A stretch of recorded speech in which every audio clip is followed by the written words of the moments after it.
ভাই আমার কম্পিউটারে র্যাম স্পিডটা আমি বাড়াতে চাই, বাট এক্সএমপি অন করলে কি কম্পিউটার ব্লাস্ট হয়ে যেতে পারে?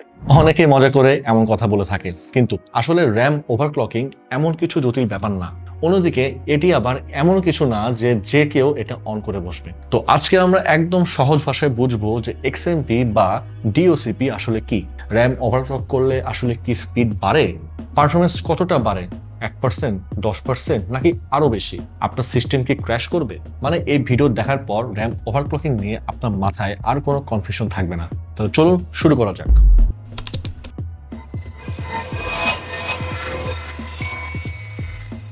আচ্ছা, প্রথমে একটু সহজ করে জানি যে র্যাম কিভাবে কাজ করে।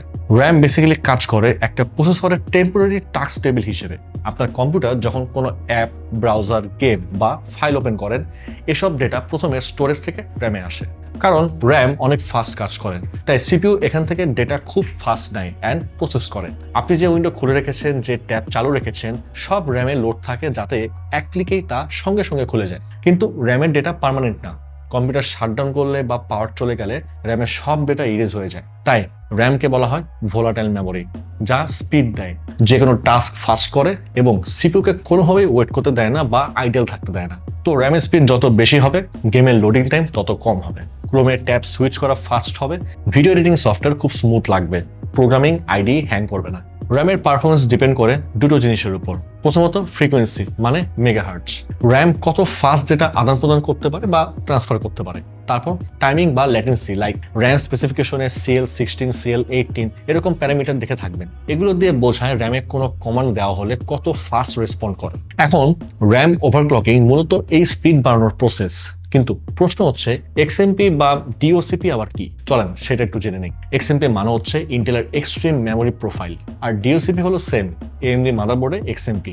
যাই হোক, র্যাম মডিউলের ভেতরে একটা হিডেন স্পিড প্রোফাইল থাকে, যেখানে লেখা থাকে যে এই র্যাম আসলে কত মেগাহার্টজে চলতে ক্যাপেবল। ধরুন আপনার র্যামের মেইন স্পিড হচ্ছে 5200 মেগাহার্টজ, কিন্তু পিসি বুট করলে দেখলেন চলছে 4800 মেগাহার্টজে, কারণ সিস্টেম সবসময় র্যামকে সেফ মোডে চালায়। এই সেফ মোড থেকে বের করতে বায়োসে গিয়ে এক্সএমপি অর ডিওসিপি অন করলেই র্যাম তার আসল স্পিড পায়। মানে এক্সএমপি মানে র্যাম ওভারক্লক না, বরং র্যামের ম্যানুফ্যাকচাররা যে স্পিড তৈরি করেছে সেটাই অ্যাক্টিভ করা। এটা 100% সেফ, কারণ এক্সএমপি শুধু প্রি টিউন প্রোফাইল লোড করে, কিন্তু আসল ওভারক্লকিং হলো আপনি নিজের হাতে র্যামের স্পিড, টাইমিং, ভোল্টেজ টিউন করে নতুন লেভেলে নিয়ে যাওয়া। তাহলে র্যাম ওভারক্লক কিভাবে করে? একদম সিম্পল।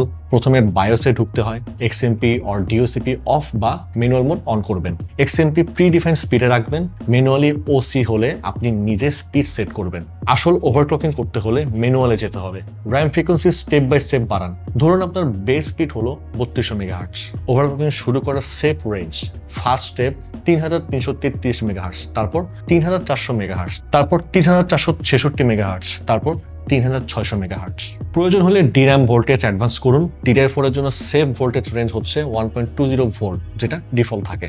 1.30 ভোল্ট লাইটলি ওসি, 1.35 থেকে 1.38 ভোল্ট মডারেট ওসি, 1.40 থেকে 1.45 ভোল্ট একটু বেশি অ্যাগ্রেসিভ ওসি। আর এটা একদম রিস্কি, তাই সাজেশন থাকবে যে 1.45 ভোল্টের উপরে না যাওয়াই ভালো।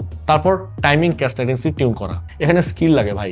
বায়োসে ম্যানুয়াল মেমোরি সেটিংসে যাওয়ার পরে primary timings like CL, TRCD, TRP, TRES এরকম প্যারামিটারগুলো দেখবেন আর কি। এখানে CL মানে হচ্ছে ক্যাশ লেটেন্সি।